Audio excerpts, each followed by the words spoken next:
semuanya, kembali lagi dengan aku Putri Isna atau kerap disapa dengan Puna.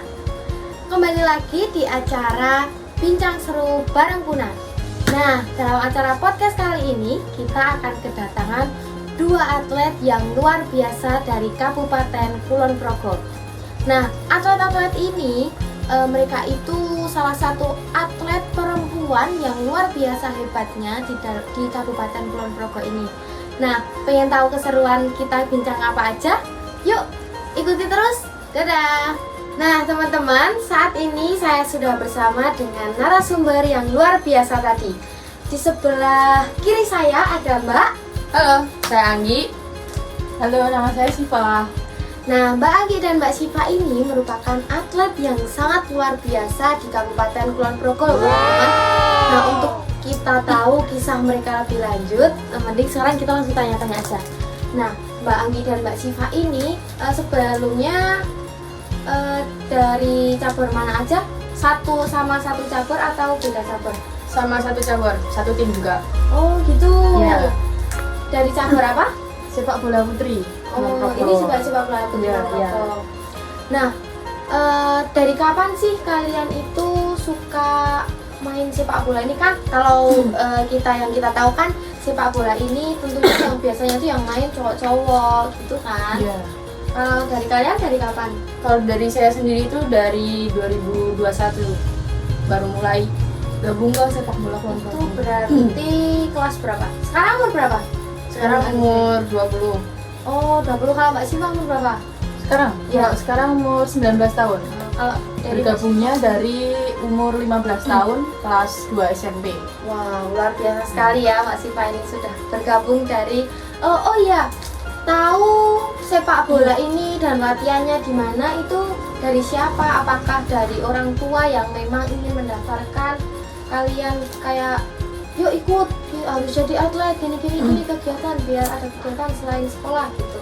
Kalau saya sendiri sih dari pelatih futsal saya di sekolahan itu ngasih tahu kalau akan ada seleksi untuk Porda 2022, terus disuruh mencoba untuk seleksi dan ternyata alhamdulillahnya juga keterima. Oh, berarti direkomendasikan Ya. dari sekolah gitu ya? Karena mungkin di sekolahnya juga Futsal. oh gitu. Ada futsal, ya, ikut Oh, futsal berarti juga. bisa futsal, bisa sepak bola juga gitu. Ya. Kalau dari Mbak Siva sendiri?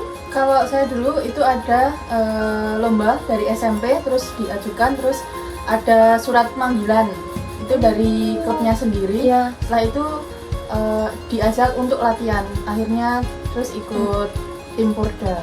Oh, dan jadi satu tim Iya, dari berdua. betul. Tapi emang udah kenal tetangga atau gimana kalian ini? Enggak sih, kita kenal waktu ya udah Jangan-jangan jadi satu waktu tim Porda itu. itu? Ya, Oh. waktu Porda itu. Jadi kenal juga Latihan. waktu Porda gitu. Iya, betul. Berarti juga beda sekolah ya? Beda. Tapi sekarang terus pendidikannya maksudnya lanjut di mana? Di UNY olahraga SJKR. Oh. IKK ya. Sama. Satu kelas juga. Oh iya. Iya. Oh, malah jadi satu kelas Iya. ya. Nah, kalau di masa perkuliahan ini, apakah Mbak Anggi dan Mbak Siva ini masih aktif dalam sepak bola tadi dan futsal atau cabang olahraga lainnya gitu? Kalau untuk di sepak bola kita berdua sih udah jarang ya untuk berangkat, soalnya sibuk di perkuliahan juga kan kuliah sampai sore, jadi waktu untuk latihannya nggak ada. Tapi kalau untuk futsal kita masih sering futsal karena suka ada ajakan sparring juga dari kelas lain atau ajakan main bareng juga. Jadi kalau untuk futsal masih, kalau untuk sepak bola enggak. Sama juga kalau sepak bola kan dari kampus sampai ke tempat latihannya itu jaraknya jauh ya, hampir 1 jaman. Itu juga lumayan. Jadi jaraknya juga jauh, nggak kekejar juga waktunya gitu. Jadi sekarang maksudnya di sini pun yang aktif cuman futsal dan mungkin di sepak bola masih tetap latihan tapi nggak yang sering kayak dulu gitu. Wah, luar biasa sekali loh ini teman-teman. Buat teman-teman yang mungkin mau tanding futsal bisa nih info ke Bapak ini. Boleh sih. Nah, untuk prestasi ini prestasi apa aja sih yang pernah masih menjadi apa ya kayak kebanggaan dari kalian masing-masing sendiri nih? Kalau untuk kebanggaan pasti semuanya bangga sih karena kita bisa dapat juara di itu. Tapi kalau misalnya kayak yang baru-baru ini kemarin itu kita mengikuti ajang Piala Pertiwi DIY 2024 dan alhamdulillahnya kita dapat juara 2.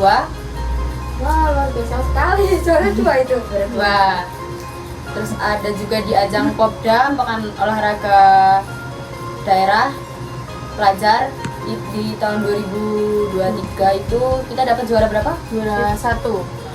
Juara 1? Iya, juara 1 itu adu penalti. Adu penalti. Oh, gitu. Terus ada 2022 itu 2022 ada Porda kita raih juara 3. Wah, luar biasa sekali nih wanita-wanita kuat ya ini teman-teman. Nah, gimana sih buat maksudnya kalian itu bisa kayak menjaga, kan pasti kaget ya kalau misalkan udah lama nggak latihan terus tiba-tiba latihan lagi, apa kalian tuh kayak kaget, capeknya lebih terasa atau gimana, atau memang kalian itu walaupun nggak ada latihan kayak gini tapi kalian masih tetap gengsi kecil-kecilan seperti itu atau gimana? Ya, setelah Porda kemarin kita harus mengadaptasi lagi untuk latihan supaya nggak capeknya ulang dari awal lagi. Kalau aku sendiri di rumah masih sering jogging kecil-kecilan kayak gitu, terus agar ya menjaga stamina latihannya itu agar gak ngulang dari awal nol tadi gitu. Adaptasinya biar gak seberat kalau nggak latihan gitu. Nah, dari Mbak Anggi dan Mbak Siva ini apa sih yang pernah menjadi kesan, sangat bikin terkesan waktu kalian berproses sehingga bisa ada di titik ini tuh, apa yang bikin kalian berkesan dan masih kayak diinget tuh kayak masih gimana ya, jadi kenangan banget gitu loh buat kalian waktu berproses? Kalau untuk saya sendiri itu kayak yang paling berkesan itu di pertandingan Porda melawan Kota Jogja. Karena itu ibaratnya penentuan untuk juara juga. Terus sebenarnya kita satu tim itu udah kayak optimis tapi juga pesimis bisa menang atau enggak. Terus pas pertandingan ya kita semua benar-benar kayak mengkerahkan semua tenaga meskipun capek kita paksa, dan akhirnya alhamdulillah itu kita bisa menang meskipun skor tipis 1-0, tapi itu udah alhamdulillah banget. Dan setelah pertandingan itu juga kayak kita langsung nangis bareng-bareng karena kita pesimis maupun optimis, tapi kan tetap lebih ke pesimisnya itu. Terus kita kayak langsung wah akhirnya kita bisa, itu sih yang paling berkesan. Jadi kayak solidnya juga terasa gitu ya, capeknya jadi terasa, maksudnya senengnya bareng, sulitnya juga bareng gitu ya. Kalau dari Mbak Siva sendiri apa yang Kalau dari aku pernah ada kejadian itu aku adu penalti penentuan juga juara 1. Alhamdulillahnya itu ada satu yang ketepis dari pemain Bantul ya, dari pemain Bantul, dan itu bikin kita juara 1. Itu sih yang masih terkesan buat bangga lah, ternyata tuh bisa gitu. Oh, jadi kalau kalian ini di sepak bola ini posisinya apa? Maksudnya tuh kayak kamu sebagai apa, kamu sebagai apa gitu. Kalau aku sendiri itu di center back. Oh, kalau Mbak Siva? Kalau aku bagian kiper. Itu sudah dari kelas 2 SMP Iya, juga? sudah dari Wah, luar biasa sekali. Nah, Mbak Anggi dan Mbak Siva ini dulu waktu masih aktif dalam sepak bola dan futsal ini, apakah pernah kayak mengalami kesulitan atau maksudnya gimana ya, kayak ada nggak sih yang sempat gagal gitu kan, pasti kalian pernah gitu loh.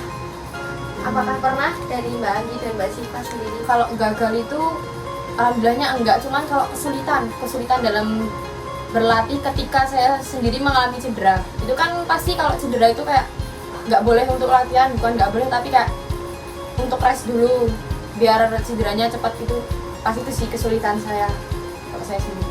Kalau dari Mbak Siva sendiri, ada nggak yang pernah menjadi kesan kesulitan dan kegagalan dari Mbak Siva sendiri selama di sepak bola ini? Kalau saya tuh pernah merasa gagal itu ketika nggak bisa menjaga pertahanan gitu. Pernah kebobolan itu pasti ada daunnya, tapi kalau kita nuruti daun terus nanti malah kayak buyar itu loh. Ya, berlarut-larut Iya, gitu ya. Harusnya kan kalau udah gagal kita harus bangkit lagi Iya gitu. benar, jadiin pembelajaran Iya, seperti itu ya. Nah, dari Mbak Anggi dan Mbak Siva ini ada nggak event sepak bola di tahun depan atau ada rencana untuk bergabung di klub yang lain, atau kan karena sekarang mungkin tempat latihan dan perkuliahannya sudah lumayan jauh gitu ya, mungkin kalian mau latihan di daerah yang sekarang menjadi tempat tinggal dari Mbak Anggi dan Mbak Siva ini, apakah ada niat untuk bergabung di grup lain seperti itu? Kalau aku sendiri nggak ada sih kalau buat gabung di grup lain untuk saat ini, karena emang pengen rest di dunia sepak bola dulu. Oh gitu ya. Dari saya sendiri sih sama, nggak ada niat buat ke sepak bola, kembali apa sih namanya, bergabung ya. Kalau dari saya sendiri sih sama, nggak ada niat untuk sekarang ini mau bergabung ke tim lain dalam sepak bola, karena mau fokus kuliah dulu. Fokus kuliah. Nah, ada nggak sih harapan dari Mbak Anggi dan Mbak Siva ini untuk kedepannya? Apakah kalian kan juga mengambil olahraga ya? Iya. Apakah ingin menjadi pelatih untuk teman-teman besok, anak-anak cewek-cewek yang lain, menjadi memotivasi teman-teman yang lain? Apakah ada harapan seperti itu dari Mbak Anggi dan Mbak Siva? Harapan saya sih untuk masuk olahraga ya, saya tuh berharapnya saya bisa jadi atlet, tapi setelah masuk tuh kayak lebih baik jadi pelatih aja sih. Pengennya jadi pelatih aja daripada jadi atletnya. Karena capek juga Iya. kan bisa jadi atletnya. Enak kan jadi pelatih, bisa marah-marah, Bisa gitu. nyuruh-nyuruh Iya, juga, iya, kan. benar. Kalau dari Mbak Siva? Kalau saya sendiri sih harapannya buat kedepannya semoga sepak bola putri itu semakin melebar, semakin meluas ya. Banyak peminatnya juga gitu. Nah teman-teman, ternyata sepak bola itu bukan hanya untuk mungkin cowok-cowok yang bisa main sepak bola dan jago. Buktinya ada Mbak Anggi dan Mbak Siva yang tentunya sangat luar biasa menjadi atlet perempuan dan menjadi wakil dari kabupaten mereka. Semoga kedepannya Mbak Anggi dan Mbak Siva ini bisa menggapai apa yang diharapkan, menggapai apa yang dicita-citakan, menjadi atlet atau mungkin menjadi pelatih, dan semoga memenangkan dalam event-event olahraga selanjutnya. Terima kasih kepada Mbak Anggi dan Mbak Siva karena sudah berkenan hadir dalam acara Bincang Seru Bareng Puna. Nah, terima kasih dari teman-teman semuanya. Sampai jumpa dan sampai bertemu kembali. Dadah.